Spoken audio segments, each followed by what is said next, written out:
Harsha online classes. మనం ఇప్పటి వరకు ఈ క్యాలెండర్ ప్రాబ్లమ్స్లో 2 పార్ట్స్ కంప్లీట్ చేసుకున్నాము. ప్రజెంట్ థర్డ్ పార్ట్లోకి వచ్చాము. మరి ఈ థర్డ్ పార్ట్లో మరికొన్ని ప్రాబ్లమ్స్ ఎలా సాల్వ్ చేయాలో తెలుసుకుందాము. సాల్వ్ చేసే ముందుగా ఒక చిన్న రిక్వెస్ట్ ఏమిటంటే ఫ్రెండ్స్, ఈ వీడియో మీకు నచ్చినట్లయితే మీ ఫ్రెండ్స్కు షేర్ చేయండి, లైక్ చేయండి, సబ్స్క్రైబ్ చేసుకోండి. సో ఫస్ట్ ప్రాబ్లం వచ్చేసి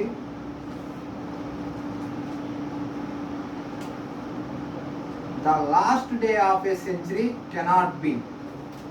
వాడు ఏమడుగుతున్నా అంటే సెంచరీలో లాస్ట్ డే ఏమి అవ్వదు అని అడుగుతున్నాడు. ఏమి అవుతుందో అడగట్లేదు, ఏమి అవ్వదో అడుగుతున్నాడు. సో సెంచరీ అంటే నార్మల్గా ఎన్ని ఇయర్స్ వస్తాయి ఫ్రెండ్స్? 100 ఇయర్స్. మీ అందరికి తెలిసింది 100 ఇయర్స్ అయితే సెంచరీ అవుతుంది. సో వాడు ఏమడుగుతున్నాడంటే ఈ 100 ఇయర్స్లో లాస్ట్ డే ఏ డే అవ్వదు అని అడుగుతున్నాడు. సో అది ఏ డే? సండేనా, లేక మండేనా, లేక ట్యూస్డేనా? సో అంటే ఏ డే అవుతుంది, ఏ డే అవ్వదో అడుగుతున్నాడు. సో ఏ డే అవ్వదో తెలియాలంటే ఫస్ట్ ఏ డే అవుతుందో తెలుసుకోవాలి. సో ఆ ఏ డే అవుతుందో తెలుసుకోవాలి అని అంటే ఎలా చెయ్యాలి? సో ఇటువంటి ప్రాబ్లమ్స్ సాల్వ్ చేయడానికి మనకి మొదటగా కొన్ని బేసిక్స్ తెలిసి ఉండాలి ఫ్రెండ్స్. ఆ బేసిక్స్ ఏమంటే ఒక 100 ఇయర్స్కి ఎన్ని ఆడ్ డేస్ ఉంటాయి, అలాగే 200 ఇయర్స్లో ఎన్ని ఆడ్ డేస్ ఉంటాయి, అలాగే 300 ఇయర్స్కి ఎన్ని ఆడ్ డేస్, 400 ఇయర్స్కి ఎన్ని ఆడ్ డేస్. సో ఇలా ఈ ఇయర్స్కి ఎన్ని ఆడ్ డేస్ ఉన్నాయో మొదటగా తెలుసుకోవాలి. మరి 100 ఇయర్స్కి ఆడ్ డేస్ ఎలా ఫైండ్ అవుట్ చేయడం? సో ఫ్రెండ్స్ చూడండి, 100 ఇయర్స్ తీసుకుంటే 100 ఇయర్స్లో ఎన్ని లీఫ్ ఇయర్స్ ఉంటాయి, ఎన్ని నాన్ లీఫ్ ఇయర్స్ ఉంటాయి? 100 ఇయర్స్కి ఎన్ని లీఫ్ ఇయర్స్ ఉంటాయి అంటే 24 లీఫ్ ఇయర్స్ ఉంటాయి ఫ్రెండ్స్. అలాగే ఎన్ని నాన్ లీఫ్ ఇయర్స్ ఉంటాయి? ఇవి 24 ఉంటే ఆటోమేటిక్గా ఇవి 76 ఉండాల్సిందే కదా friends. So 24 leaf years, 76 non leaf years ఉంటాయి. మరి 24 లీఫ్ ఇయర్స్కి every leap year contains 2 odd days. So 24 into 2 equal to 48 odd days. So 76 into 1, ఎందుకంటే every non leap year contains 1 add day. So 76 into 1 76 odd days. So మనకి ఇక్కడ 48 odd days వచ్చింది, ఇక్కడ 76 odd days వచ్చింది. రెండు టోటల్గా some చేస్తే 48, 76 some చేస్తే ఎంత అవుతుంది ఫ్రెండ్స్? 124 అవుతుంది. సో 124 ఆడ్ డేస్ టోటల్గా వచ్చాయి. మరి అగైన్ ఈ 124ను 7తో డివైడ్ చేయాలి. సో 7తో డివైడ్ చేస్తే ఏమొస్తుంది? 124ను 7తో డివైడ్ చేస్తే 7 1 7, 5 మిగులుతుంది, 7 7 49, 5 రిమైండర్ వస్తుంది ఫ్రెండ్స్. సో అంటే 100 ఇయర్స్కి ఎన్ని ఆడ్ డేస్ ఉంటాయంటే 5 ఆడ్ డేస్ ఉంటాయి. ఎలా ఫైండ్ అవుట్ చేసాం ఫ్రెండ్స్? మరోసారి చూడండి, 100 ఇయర్స్లో 24 లీఫ్ ఇయర్స్ను, 76 నాన్ లీఫ్ ఇయర్స్ ఉంటాయి. 24 లీఫ్ ఇయర్స్కి వచ్చేసి 48 ఆడ్ డేస్, 78 ఇయర్స్కి వచ్చేసి 76 నాన్ లీఫ్ ఇయర్స్కి వచ్చేసి 76 ఆడ్ డేస్ ఉంటాయి. ఎందుకంటే each year contains only 1 add day. So 48 + 76 some చేసింటే 124 వచ్చింది. అగైన్ ఈ 124ను 7తో డివైడ్ చేస్తే మనకి రిమైండర్ 5 వచ్చింది కాబట్టి సో 100 ఇయర్స్లో వచ్చేసి 5 ఆడ్ డేస్ ఉంటాయి. సో అలాగే మనం 200 ఇయర్స్ కూడా ఫైండ్ అవుట్ చేయొచ్చు. మీరు ఒకసారి ట్రై చేసి చూడండి. యాక్చువల్గా అయితే 200 ఇయర్స్కి 3 ఆడ్ డేస్ ఉంటాయి. 300 ఇయర్స్కి వచ్చేసి 1 ఆడ్ డే ఉంటుంది. 400 ఇయర్స్కి వచ్చేసి 0 ఆడ్ డేస్ ఉంటాయి.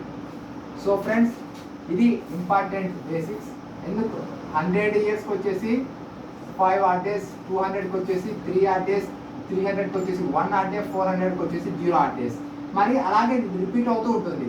500కి వచ్చేసి అగైన్ 100కు 5 వస్తుంది కాబట్టి 500 కూడా 5 వస్తుంది. ఎందుకంటే 500 ఎలా రాసుకోవచ్చు? 400 + 100 అని రాసుకోవచ్చు కదా 500ని. 400కి ఎంత? 0. 100కి వచ్చేసి 5. సో 500కి వచ్చేసి 5 ఆడ్ డేస్ అవుతాయి. అలాగే 600కి వచ్చేసి 3 ఆడ్ డేస్ అవుతాయి. 700కి వచ్చేసి 1 ఆడ్ డే. మరి 800కి వచ్చేసి 0. అంటే ఇది రిపీట్ అవుతూ ఉంటుంది. 5 3 1 0 అనేది ఎవ్రీ 400కి ఒకసారి ఈ 5310 అనేది రిపీట్ అవుతూనే ఉంటుంది. సో దీన్ని బట్టి మీకు ఏమర్థమైంది, ఎవ్రీ 400 దగ్గర 0 వస్తుంది.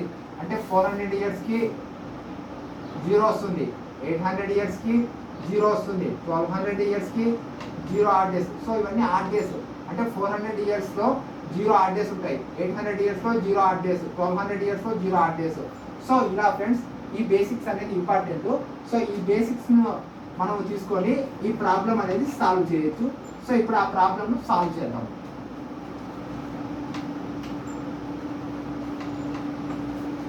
వాడేమన్నాడు, ఒక సెంచరీలో లాస్ట్ డే ఏమవుతుంది అన్నాడు. సో మనం ఇప్పుడు 100కి ఎన్నని చెప్పుకున్నాము 5, 200కి 3, 300కి 1, 400కి 0. సో ఇలా చెప్పుకున్నాం కదా ఫ్రెండ్స్. సో 5 అనేది ఏ డేకి ఆడ్ డే, ఫ్రైడే కదా. సో ఫ్రైడేకి వచ్చేసి ఆడ్ డేస్ 5 కాబట్టి 5 ఇండికేట్స్ ఫ్రైడే. 3 వచ్చేసి వెన్స్డే, 1 వచ్చేసి మండే, 0 వచ్చేసి సండే. అంటే చూడండి ఫ్రెండ్స్, ఏదైనా ఒక సెంచరీలో లాస్ట్ డే రావడానికి దేనికి ఛాన్స్ ఉంది అంటే ఫ్రైడేకి ఛాన్స్ ఉంది, వెన్స్డేకి ఛాన్స్ ఉంది, మండేకి ఛాన్స్ ఉంది, సండేకి ఛాన్స్ ఉంది. అంటే వీక్లో ఉండే 7 డేస్లో ఈ 4 డేస్ ఖచ్చితంగా రావడానికి ఛాన్సెస్ ఉన్నాయి. అంటే సెంచరీలో లాస్ట్ డే ఈ 4 డేస్ రావడానికి ఛాన్స్ ఉన్నాయి. బట్ మిగతా 3 డేస్ ఏమి, ట్యూస్డే, థర్స్డే, సాటర్డే. సో ఈ 3 డేస్ రావు. ఎందుకంటే ఈ 4 డేసే ఓన్లీ సెంచరీలో లాస్ట్ డే రావడానికి ఛాన్స్ ఉన్నాయి. అంటే ఈ 3 డేస్ ఖచ్చితంగా రావు. సో మనకి ఆన్సర్ ఈస్ దిస్ 3 డేస్. అంటే ఒక సెంచరీలో లాస్ట్ 3 డేస్ ఏమేమి అవ్వవు అంటే ట్యూస్డే అవ్వదు, థర్స్డే అవ్వదు, సాటర్డే అవ్వదు. సో ఫ్రెండ్స్ ఈ ప్రాబ్లం సాల్వ్ చేయాలంటే ఫస్ట్ మనకి ఇది తెలిసి ఉండాలి. 100 ఇయర్స్కి వచ్చేసి 5 ఆడ్ డేస్ ఉంటాయి, 200 ఇయర్స్కి వచ్చేసి 3 ఆడ్ డేస్, 300 ఇయర్స్కి వచ్చేసి 1 ఆడ్ డే, 400 ఇయర్స్కి వచ్చేసి 0 ఆడ్ డే. సో దీన్ని బేసిక్గా చేసుకొని మనం ఈ ఆన్సర్ అనేది ఫైండ్ అవుట్ చేయొచ్చు. సో ఫ్రెండ్స్ ఈ ప్రాబ్లం ఇలాగా. నెక్స్ట్ ప్రాబ్లం చూద్దాం.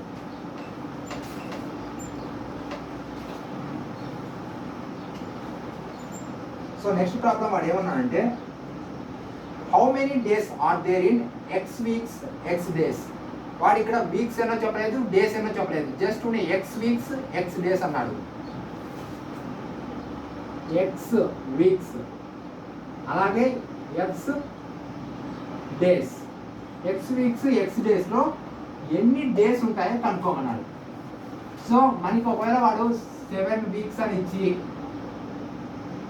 5 డేస్ అని ఇస్తే మనం డేస్ ఎన్నో చెప్పేయచ్చు ఈజీగా.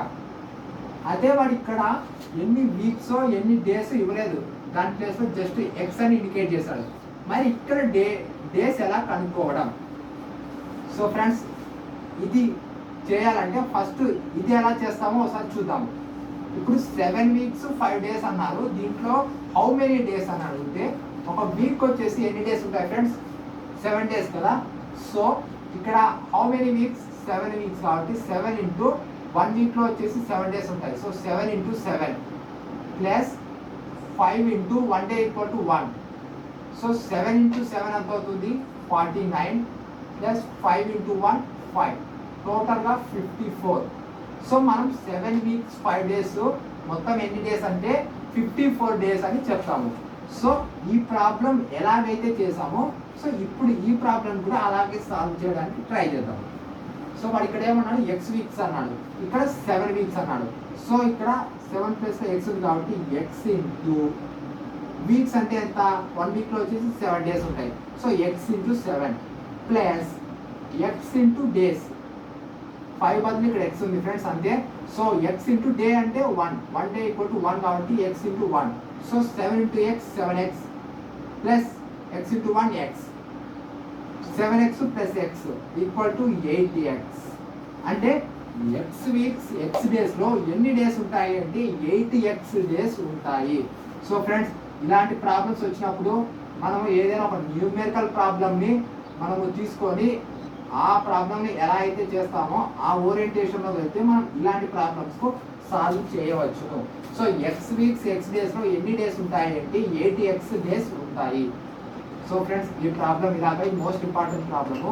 ఇది ఇలాంటి ప్రాబ్లమ్స్ ఎగ్జామ్లో అడగడానికి ఎక్కువ ఛాన్సెస్ ఉంటాయి.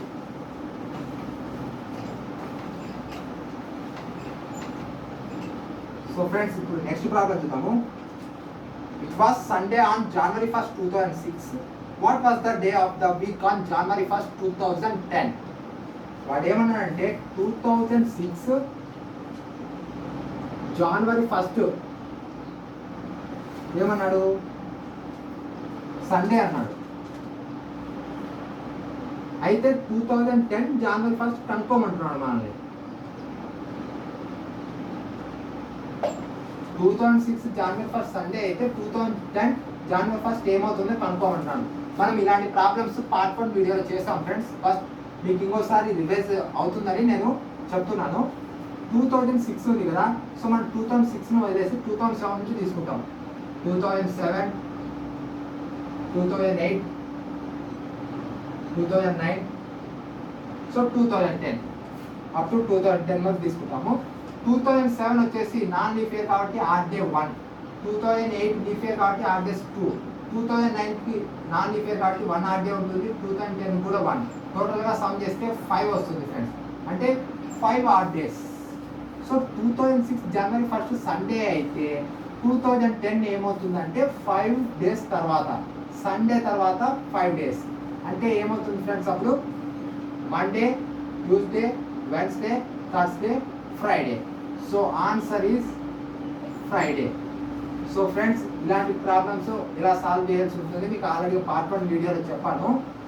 సో మనం ఏం చేసాము, టోటల్గా ఇయర్స్ రాసుకొని వాటి ఆడ్ డేస్ తీసుకొని వాటి సమ్ని తర్వాత దీనికి యాడ్ చేసాము. అంటే సండే తర్వాత 5 డేస్ ఏమొస్తుందంటే 5th డే ఫ్రైడే వస్తుంది కదా.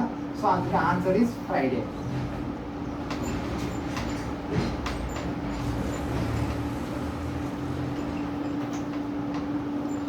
సో నెక్స్ట్ ప్రాబ్లం చూద్దాం friends. On 8th February 2005 it was Tuesday. What was the day of the week on 8th February 2004? So ఇప్పుడు చేసిన ప్రాబ్లం ఆ డిఫరెన్స్ సేమ్. మీరు ఒకసారి ట్రై చేయండి. ఒకవేళ ఆన్సర్ మీకు రాకపోతే కింద కామెంట్ సెక్షన్లో పెడితే నేను నెక్స్ట్ వీడియోలో చేస్తాను. నెక్స్ట్ ప్రాబ్లం చూద్దాము. 1st January 2002 was Monday. Then find 1st March 2007. So friends వాడు ఇక్కడ ఏమంటున్నాడంటే 2002 January 1st Monday. So 2002 January 1st Monday అని మడిచాడు. అయితే వాడు మరి ఏమనుకోమన్నాడు, 2007 March 1st ఏమవుతుందో కనుక్కోమంటున్నాడు. సో ఇంతవరకు ప్రాబ్లమ్స్ మనం ఏం చూసాము, ఇయర్ ఒక్కటే డిఫరెంట్గా ఉండేది, బట్ ఇక్కడ మంత్ కూడా డిఫరెంట్ ఉంది. ఇక్కడ జనవరి ఉంది, ఇక్కడ మార్చ్ ఉంది. మరి ఎలా ఫైండ్ అవుట్ చేయడము, ఒకవేళ ఇక్కడ కూడా January 1st ఉంటే ప్రీవియస్ చెప్పిన ప్రాబ్లం అని చేసేవాళ్ళం, బట్ ఇక్కడ ఇయర్ డిఫరెంట్, మంత్ డిఫరెంట్గా ఉంది. సో ఇలాంటి ప్రాబ్లమ్స్ ఎలా సాల్వ్ చేయడం అని అంటే, సో దీనికి సేమ్ దానిమాట ఫ్రెండ్స్. 2002 నుంచి 2002, 2003, 2004, 2005, 2006, 2007 తీసుకోకూడదు. ఎందుకంటే ఇక్కడ మనకి 2007 ఫస్ట్ ఇయర్స్ క్యాలిక్యులేట్ చేస్తున్నాం కాబట్టి 2007 తీసుకోకూడదు. సో 2006 వరకు తీసుకుంటే 2002కి ఆడ్ డే 1, 3కి 1, 4కి 0, 4కి 2 వస్తుంది ఫ్రెండ్స్. ఎందుకంటే లీఫ్ ఇయర్ కాబట్టి 5కి వచ్చేసి 1, 6కి వచ్చేసి 1, టోటల్గా యాడ్ చేస్తే 2 + 4, 5, 6 డేస్, అంటే 6 ఆడ్ డేస్ వచ్చాయి. అంటే 2002 నుంచి 2006 వరకు టోటల్గా 6 ఆడ్ డేస్ ఉన్నాయి.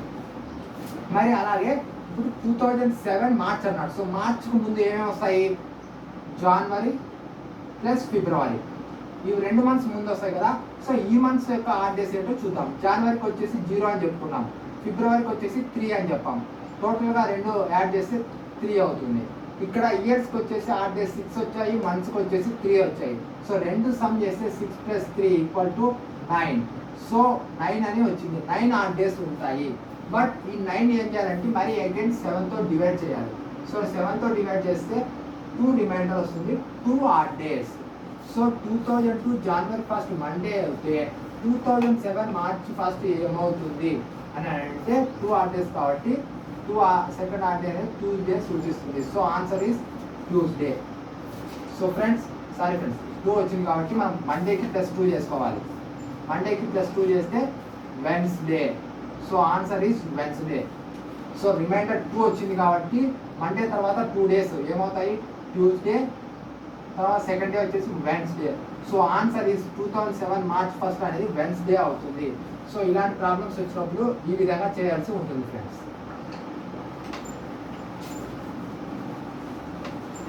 సో ఇప్పుడు నెక్స్ట్ ప్రాబ్లం చూద్దాము. సో ఫ్రెండ్స్, ఈ problem last and most important problem. How many odd days in 1263 years? వాడు ఏమంటున్నా అంటే 1263 ఇయర్స్లో ఎన్ని ఆడ్ డేస్ ఉంటాయి? ఇప్పటి వరకు మనం చూసాము 400 ఉంటే 0 అని చెప్పాము, అదే 800 ఉంటే 0 అనేది చెప్పాము. 1200 వచ్చినప్పుడు 0నే వస్తుంది. బట్ వాడు ఏమన్నా అంటే 1263 అన్నాడు. మరి ఈ 1263కి ఆడ్ డేస్ ఎలా కనుక్కోవడము అని అంటే ఈ 1203ని ఫస్ట్ స్ప్లిట్ చేసుకోవాలి. దాన్ని ఏం చేయొచ్చు? 1200 + 63 అని రాసుకోవచ్చు కదా ఫ్రెండ్స్. సో 1200కి వచ్చేసి ఆడ్ డేస్ ఎన్ని? 0. సో మనం ఇప్పుడు ఏం కనుక్కోవాలి? 63 యొక్క ఆడ్ డేస్ కనుక్కోవాలి. సో 63లో ఎన్ని లీప్ ఇయర్స్ ఉంటాయి, ఎన్ని నాన్ లీప్ ఇయర్స్ ఉంటాయి? సో లీప్ ఇయర్స్ కనుక్కోవాలంటే 4తో డివైడ్ చేస్తాము. 4 1 4, 2 3, 4 5 20. అంటే 15 లీప్ ఇయర్స్ ఉంటాయి ఫ్రెండ్స్. అలాగే ఎన్ని నాన్ లీప్ ఇయర్స్ ఉంటాయంటే ఆటోమేటిక్గా 48 నాన్ లీప్ ఇయర్స్ ఉంటాయి. మరి 1 leap year contents 2 odd days. అంటే అప్పుడు ఎన్ని ఆడ్ డేస్ అవుతాయి? 30 ఆడ్ డేస్. మరి ఇందులో ఓన్లీ 1 ఆడ్ డే ఉంటుంది నాన్ లీప్ ఇయర్లో, కాబట్టి 48. సో ఇది 48, ఇది ఒక 30. రెండు సమ్ చేస్తే ఎంత అవుతుంది? 48 + 30 = 78 ఆడ్ డేస్ అవుతాయి. మరి ఈ 78 ఆడ్ డేస్ అవుతే ఈ 78 ఆడ్ డేస్ని అగైన్ ఏం చేయాలి అని అంటే 7తో డివైడ్ చేయాలి. 7 1 7 0, 7 1 7 1. అంటే మనకి రిమైండర్ ఎంత వచ్చింది? 1 వచ్చింది ఫ్రెండ్స్. సో 1 అనేది దేన్ని ఇండికేట్ చేస్తుంది? మండే.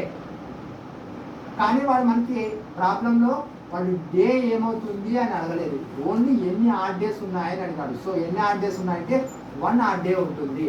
1263 అనే ఇయర్లో 1 ఆడ్ డే ఉంటుంది. వాడు ఒకవేళ డే ఏదైనా అడిగితే మండే అని చెప్పచ్చు. బట్ అంటే 1263లో లాస్ట్ ఇయర్లో చివరిగా వచ్చే డే ఏంటి అంటే మండే. అది ఎన్ని ఆడ్ డేస్ ఉంటాయంటే 1. సో ఈ విధంగా ఫ్రెండ్స్, ఈ విధంగా ఈ ప్రాబ్లమ్స్ చేయాల్సి ఉంటుంది. సో నేను మొత్తం 3 పార్ట్స్లో మొత్తం 6 టైప్ ఆఫ్ ప్రాబ్లమ్స్ చెప్పాను, అన్ని మెథడ్స్ చెప్పాను. సో మీరు ఒకసారి ఆర్ఎస్ అగర్వాల్ బుక్ ఓపెన్ చేసి చూసినా కూడా అందులో మొత్తం అన్ని ప్రాబ్లమ్స్ కవర్ అయి ఉంటాయి. మీరు ఒకసారి ప్రాక్టీస్ చేయండి ఫ్రెండ్స్. సో ఈ ప్రాబ్లమ్స్ మొత్తం ప్రాక్టీస్ చేస్తే మీరు ఎగ్జామ్లో ఎటువంటి క్వశ్చన్ అడిగినా కూడా 100% సాల్వ్ చేయడానికి ఛాన్సెస్ ఉంటాయి ఫ్రెండ్స్. Thank you.